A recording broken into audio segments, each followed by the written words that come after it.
सेना को पुल पर से गुजरते समय कदम मिलाकर चलने की मनाही कर दी जाती है।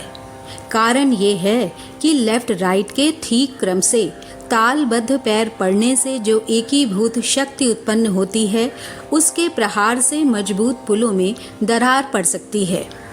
मंत्र जप के क्रमबद्ध उच्चारण से भी एक प्रकार का तालक्रम उत्पन्न होता है और उसके फलस्वरूप शरीर के अंतः संस्थानों में विशिष्ट हलचल उत्पन्न होती है।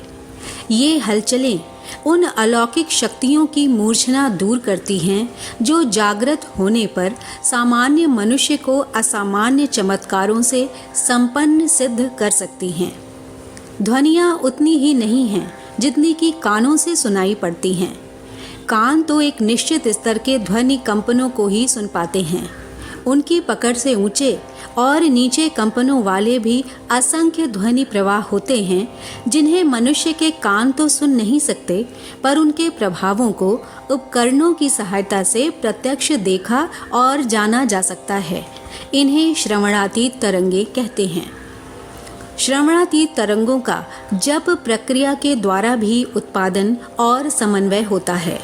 जप के समय उच्चारित किए गए शब्दों का आत्मनिष्ठा, श्रद्धा एवं संकल्प शक्ति से समन्वय होने से वही क्रिया संपन्न होती है जो रेडियो स्टेशन पर होती है।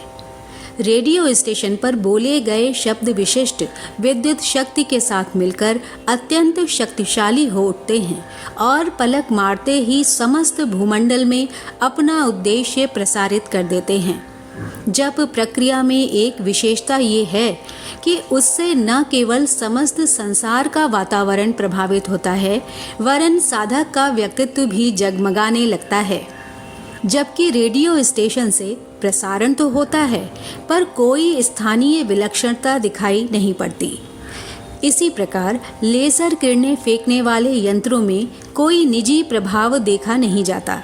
वे उन स्थानों को ही प्रभावित करते हैं जहां उनका आघात लगता है, किंतु जप प्रक्रिया में साधक को और वातावरण को प्रभावित करने की दोहरी शक्ति है।